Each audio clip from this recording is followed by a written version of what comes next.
গোলাম কবরের আযাব বড় কঠিন, ওই কবরের আযাব সহ্য করতে পারবো না। কবর গুনাহগারকে পছন্দ করেন না, কবর বেনামাজিকে পছন্দ করেন না। কবর আল্লাহর ডাক দিয়া বলে, আল্লাহ ওই বেনামাজি গুনাহগার যেন আমার কবরে না আসে। যেই বান্দারে তুমি খাবার দিছো, চোখ দিছো, জ্ঞান দিছো, সব দিছো, তুমি আল্লাহ খাওয়া, তুমি আল্লাহ পালো, তারপরে তোমার ইবাদত করে নাই, তোমার নামাজ পড়ে নাই, ওই গুনাহগারকে আমার মাটিতে দিবা না। যদি ওই গুনাহগারকে আমার মাটিতে দাও, আমি মাটি এমন ভাবে চাপ মারবো, চাপের কারণে তার পাজরের হাড়গুলো চুরমার হয়ে যাবে। এর নবীর উম্মতের দল, কবরের আযাব বড় কঠিন। কবর কাউকে চিনে না, আম্মা কবর কাউকে চিনে না। নবীজির কন্যা ফাতেমারে যখন কবরের ভিতরে রাখতে যায়, আবু যর বলে, ও কবর, তোর কাছে এমন একটা মানুষ রাখিয়া যাইতেছি,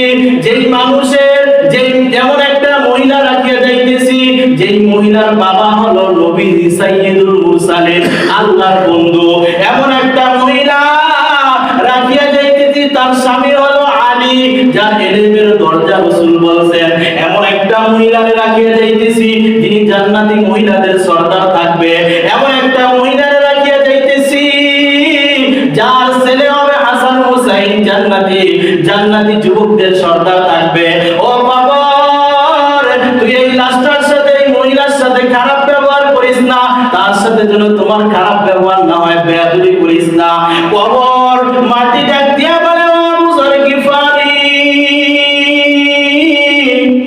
আমি কবর কে কার সন্তান, কার বাবা নবী, কার সন্তান জান্নাতি সর্দার থাকবে, কে জান্নাতি মহিলাদের সর্দার থাকবো, কার বাবা, কার ছেলে, কার মেয়ে, আমি তা চিনি না। আমি চিনি শুধু নেক আমল। যে আমার কাছে নেক আমল নিয়ে আসবে, আমি কবর তার সাথে ভালো ব্যবহার করব। আর যে আমার কাছে গুনাহ নিয়ে আসবো, আমি কবর তার সাথে খারাপ ব্যবহার করব।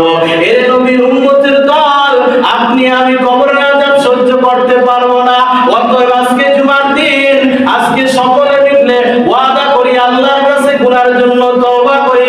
সামনে আসতেছে নতুন বছর, 2026 সাল আসতেছে। আজকে এই জুমার দিনটাকে জীবনের শেষ জুমা মনে করিয়া আল্লাহর কাছে তওবা করি, আর জীবনে কোনোদিন নামাজ ছাড়বো না, আর জীবনে কোনোদিন অন্যায় করব না, আর জীবনে কোনোদিন গুনাহের কাজ করব না, আর জীবনে কোনোদিন নবীর সুন্নতকে অপমান করব না।